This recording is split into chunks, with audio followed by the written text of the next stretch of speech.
مذہبی معاملات کو اور ریاست کے معاملات کو علیحدہ علیحدہ رکھنا یہ سیکولرزم ہے۔ یاد رکھیے گا، میں نے آپ کو اصل تعریف بتا دی ہے، یہ سیکولرزم کی ونڈو ڈریسنگ ہے، اس کی ملمہ کاری ہے لوگوں کو بیوقوف بنانے کے لیے، اس کی اصل حقیقت نہیں۔ اب اس کی روح سے سیکولرزم جو ہے، سیکولر ورڈ یہ بظاہر لوگوں کو دکھاتا ہے کہ ہمیں اس پر کوئی اعتراض نہیں ہے کہ کوئی اللہ کو مانے یا اللہ کا انکار کرے، اور ایک اللہ کو مانے یا 10 خداؤں کو مانے یا 100 خداؤں کو مانے، ہمیں اس پر کوئی اعتراض نہیں۔ اسی طرح ہمیں اس پر بھی کوئی اعتراض نہیں ہے کہ کوئی روزہ رکھے یا نہ رکھے،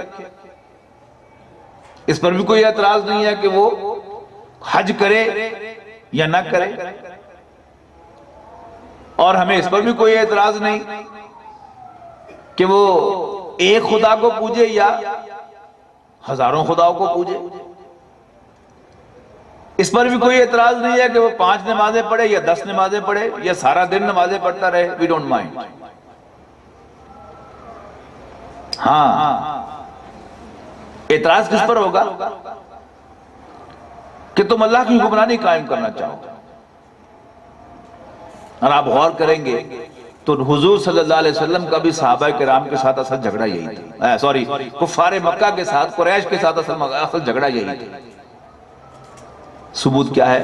آپ پوچھیں گے کیا ثبوت ہے؟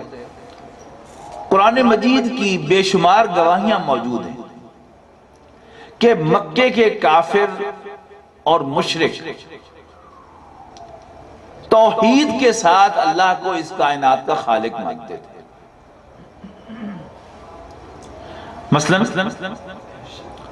سورہ عنکبوت کی آیت نمبر 61 سے 63 میں ارشاد ہے کہ اگر تم ان سے پوچھو کہ آسمانوں اور زمین کو کس نے پیدا کیا اور سورج اور چاند کو کس نے مسخر کیا، تمہاری خدمت میں لگایا، لَيَقُولُنَ اللَّهُ، تو وہ کہیں گے اللہ ہی نے۔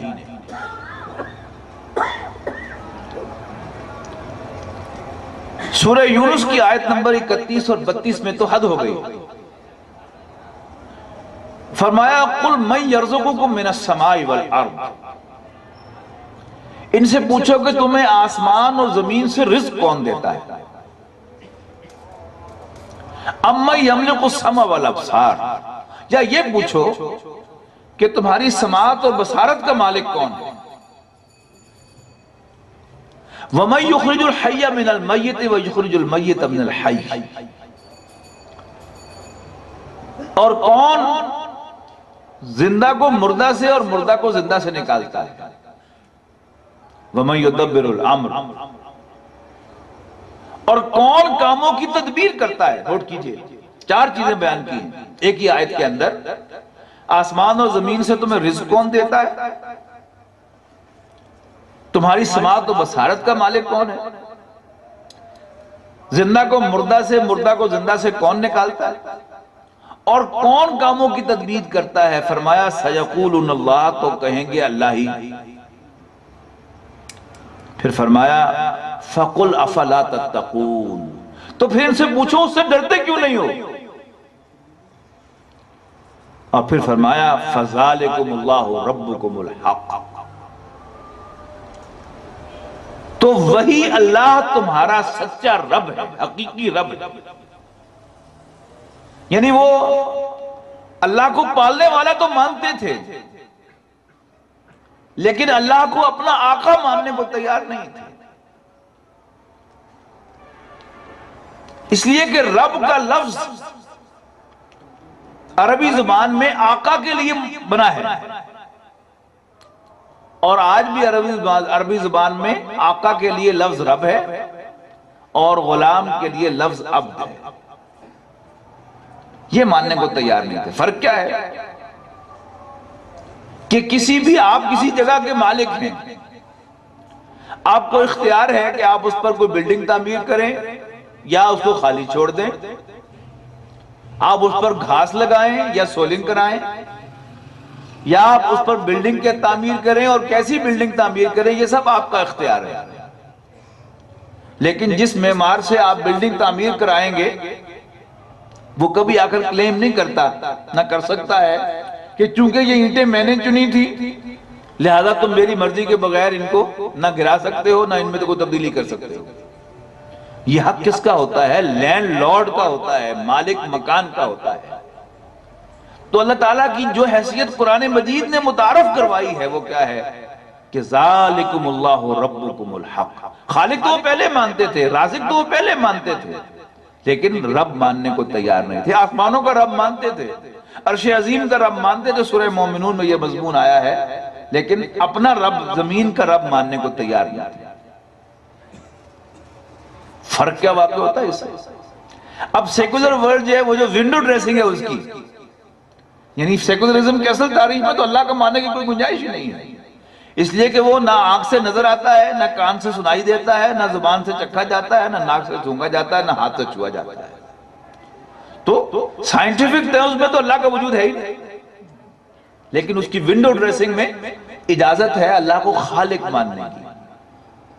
اس میں وہ بڑے فراخ دل نظر آتے ہیں کہ 1 مان لو، 10 مان لو، 1000 مان لو، ہمیں کوئی اعتراض نہیں، مانو یا نہ مانو وی ڈونٹ مائنڈ۔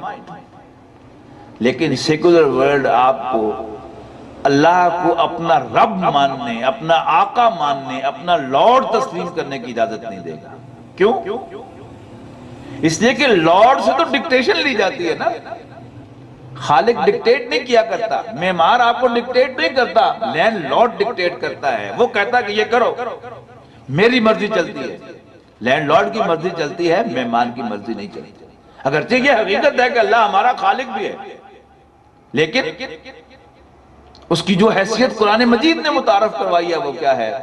اقرا بسم ربک، پڑھ اپنے رب کے نام سے، الذی خلق، جس نے پیدا کیا۔ اب یہ پیدا کیا تو سب مانتے تھے، مکے کا ہر مشرک مانتا تھا، لیکن اللہ تعالیٰ کی اصل حیثیت اس کا رب مانتا ہے۔ آج اگر آپ اللہ کو رب مانیں گے تو اس کا مطلب کیا سمجھا جائے گا؟ سیکولر ورلڈ کیا آپ کو رنگ دے گا کہ یہ بڑا ایکسٹریمسٹ ہے، انتہا پسند ہے، یعنی صرف خالق ہی نہیں، اللہ کو رب ماننے پر بضد ہے کہ وہ میرا مالک بھی ہے، اور اس سے لڑائی ہوتی ہے، اس سے ڈکٹیشن لی جائے گی، پھر اس سے پوچھنا پڑے گا نا کہ what is right and what is wrong، صحیح کیا ہے، غلط کیا ہے، جائز کیا ہے، ناجائز کیا ہے، حلال کیا ہے، حرام کیا ہے، پرمیسیبل کیا ہے اور امپرمیسیبل کیا ہے۔ یہ ماننے کی سیکولر ورلڈ آپ کو اجازت نہیں دیتا۔ رہا نظام تعلیم، اب کہنے کو تو یہ کہہ دیا کہ ہمیں کوئی اعتراض نہیں ہے کہ اللہ کو مانے یا نہ مانے، ہمیں اس پر کوئی اعتراض نہیں ہے کہ کوئی ایک خدا کو مانے یا 10 خداؤں کو مانے، لیکن اسلام کے ساتھ پہلا فرق کیا ہے؟ یعنی سیکولر ورلڈ ان چیزوں کو یا سیکولرزم ان چیزوں کو ماننے ہی کو تیار نہیں ہے کہ جو آنکھ سے نظر نہ آئیں یا کان سے سنائی نہ دیں یا ہاتھ سے چھوئی نہ جا سکے وغیرہ وغیرہ، جبکہ قرآن مجید کی پہلی بات سورہ فاتحہ کے بعد کیا ہے؟